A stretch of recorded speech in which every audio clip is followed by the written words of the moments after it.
Today we're going to learn a strategy called partial products to help us to multiply big numbers. There's 4 steps to this process. Step number 1, break up the big number into its place values. You can do this by clapping or stomping. Step number 2, multiply your broken up numbers by the other factor. Step number 3, solve those multiplication problems. And step number 4, add the pieces back together. So here I have a problem 47 times 3. My first step is to break up the big number, so I have 47. You can do this by clapping, 47. You could do it by stomping, but in the end you need to break it up into its place values. Within the number 47, I hear 2 numbers. I hear a 40 and I hear a 7. The reason that I have a 40 and a 7 is that 4 isn't really a 4. It's 4 tens, which gives me the 40. And then the 7 is 7 ones. Now step number 2 is to multiply it by the other factor. We've used up the 47, so now we need to multiply each one of these by 3. Now the reason that this process works is because I'm not actually changing the amount that I have. I'm just breaking it up into 2 groups. So imagine you have a line of 47 kids, and each line has 3 kids in it. Instead of thinking of it as one huge group of 47, I could think of it as a group of 40 and a group of 7, and I haven't added or taken anything away. I'm just breaking it into 2 pieces. Now step number 3 is to multiply, making sure to focus on those zeros and balance those out. What I mean is you can ignore this 0 at first and think of the problem like 4 times 3. I know that 4 times 3 is 12.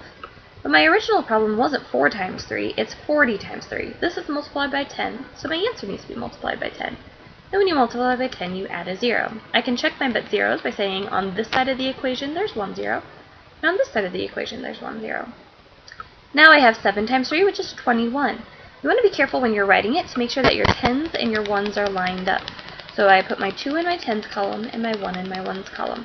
If you find when you're done that they're not lined up, you can always write it again off to the side to make sure your 1s column, your 10s column, and your 100 column are lined up.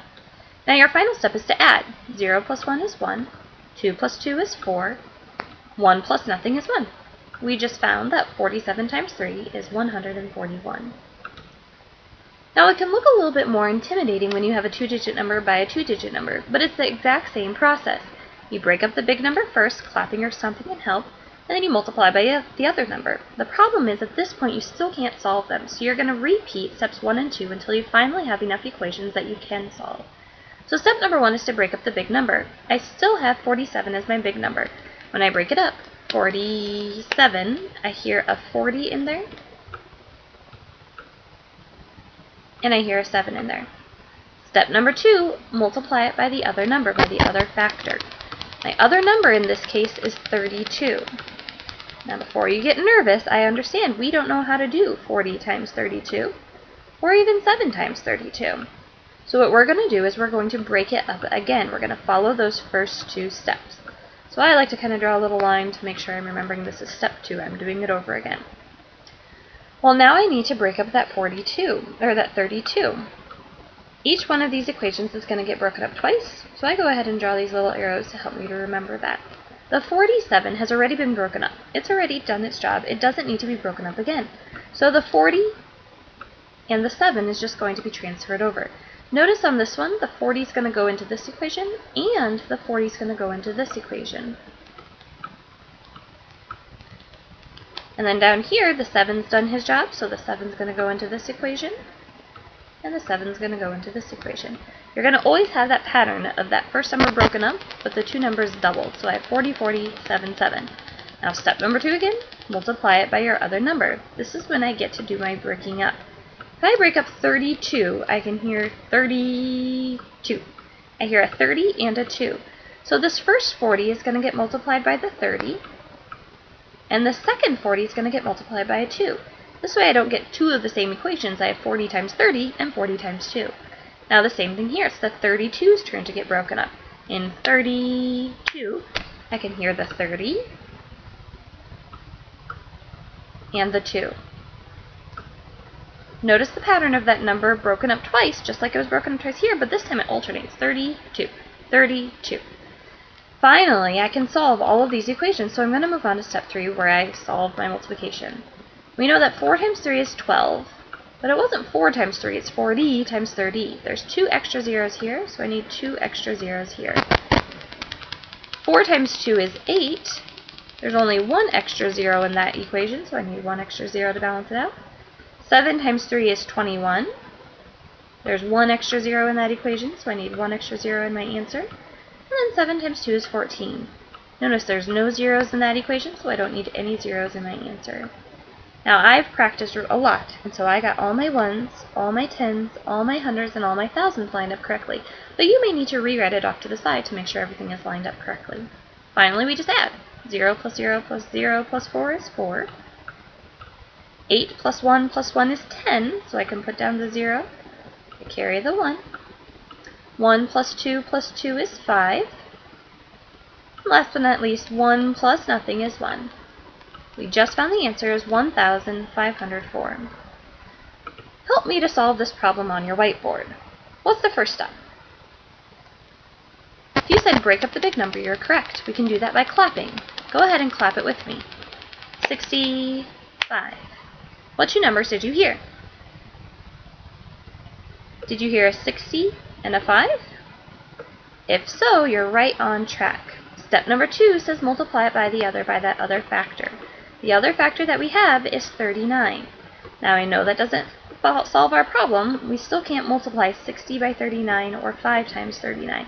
So we're going to have to repeat steps 1 and 2 again, this time focusing on breaking up the 39. So I'm going to draw that little line to help me to remember. I'm going on and I'm repeating steps 1 and 2. Remember, this equation's getting broken up twice, and this equation's getting broken up twice, so I add those little arrows to help me out. Has the 60 or the 39 done its job? Which one gets to go for a free ride on to the next equations? If you said the 60, you'd be correct. He's already been broken up. He doesn't need to be broken up again. So it's going to just tag along to this next level of our equation. What about down here, the 5 and the 39? Which one has done its job and is done? You said the 5, you're correct. Remember, it's the 65 that's already been broken up. He doesn't need to get broken up again. So he's just going to tag along. So I have 60, 60, 5, 5. It's just like last time where we had 40, 40, 7, 7. The two numbers stay together. Now it's time for the 39 to get broken up. Go ahead and clap that out and see what 39 gets broken into.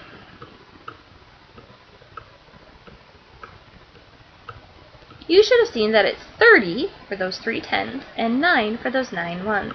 So the first 60 is going to get multiplied by 30. The second 60 is going to get multiplied by 9. And then it just repeats. The first 5 gets multiplied by 30. The second 5 gets multiplied by 9. Notice that pattern again of 39, 39. It alternates on this side, it's doubled up on this side. Now I multiply. 6 times 3 is 18. But it's not 6 times 3, it's 60 times 30. There's 2 extra zeros here, so I need 2 extra zeros here to balance it out. 6 times 9 is 54, and in that equation there's 1 0, so I'm going to put 1 0 in my answer to balance it out. 5 times 3 is 15. Again, there's 1 0 in my problem, so I need 1 0 in my answer to balance it out. And then 5 times 9 is 45. Notice there's no zeros there, so I don't need any zeros in my answer, except for the one that's already there, for 45, and I just realized that should be a 45. It's always a good to go back and double check your work when you're multiplying. Even after having multiplied for many years, I still make several mistakes. Notice my ones, my tens, and my hundreds are lined up. I'm ready to add. 0 plus 0 plus 0 plus 5 is 5. 0 plus 4 plus 5 plus 4 would be 13, so I put down the 3, I carry the 1. 8 plus 1 is 9, plus 5 is 14, plus 1 is 15, put down the 5, carry the 1, 1 plus 1 is 2. We have just found the answer to 39 times 65 to be 2,535. I want you to try these two problems on your own. Remember, you need to do that double breaking it up. So first you're going to break up the 62, and then it's going to tag along into that second row, and then you're going to worry about 39. You're going to end up with that pattern of the first two numbers being the same, the second two numbers being the same, and then over here it goes every other one back and forth. After you've recorded these two problems, I want you to go ahead and solve them on your own and then check them with a calculator. Go ahead and pause the video now until you can get those problems written down.